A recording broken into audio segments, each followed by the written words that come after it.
I'm over at a friend's house today, and that's one of her favorite paintings behind me. Obviously not my work, but it's cool. I appreciate his side-eye. Currently circulating is a story about a straight guy named Chad being asked out by another man named Shane at a wedding, and it claims to answer the question, what is the opposite of gay panic? At the risk of sounding like an ungrateful, bitter old poof, I wasn't terribly impressed by Chad's tale.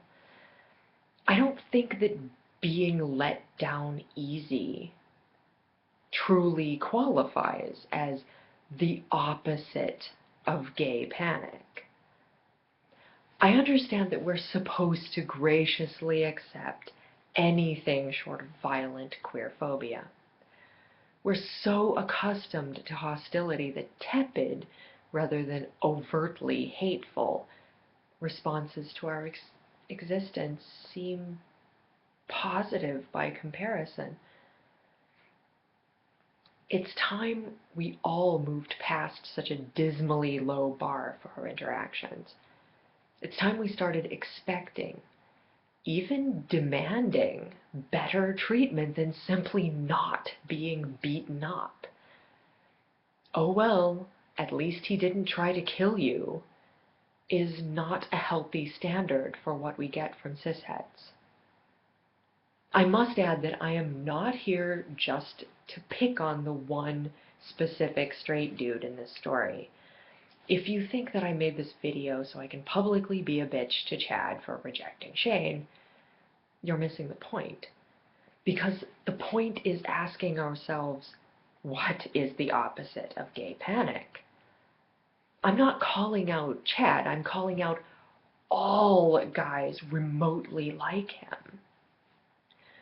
All I'm suggesting is that ostensibly straight men ought to be saying to themselves, well, this is new, but what the hell? Why not? And allowing themselves to go ahead and date that other guy.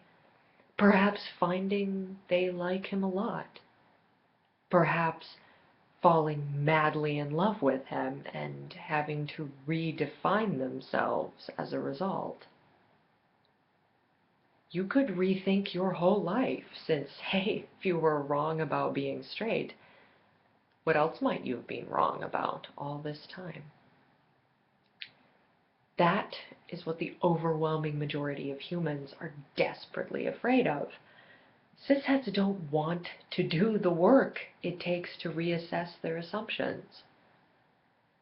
To reiterate, this isn't so much about those particular men meeting at that wedding.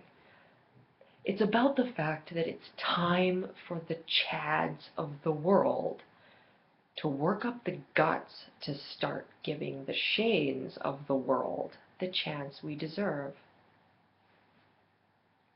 That would be the opposite of gay panic.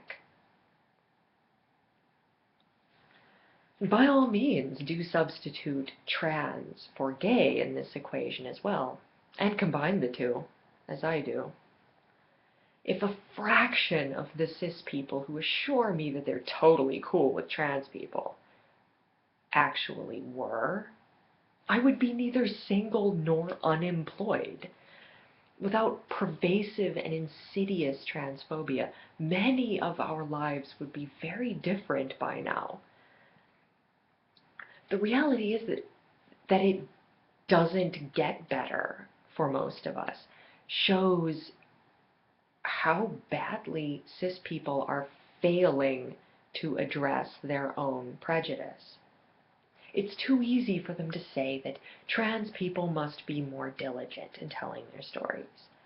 The onus should not be on us to persuade them to allow us to exist. Besides, putting yourself out there is useless if no one ever notices. And if you're not pretty and incredibly lucky, you will be ignored to death.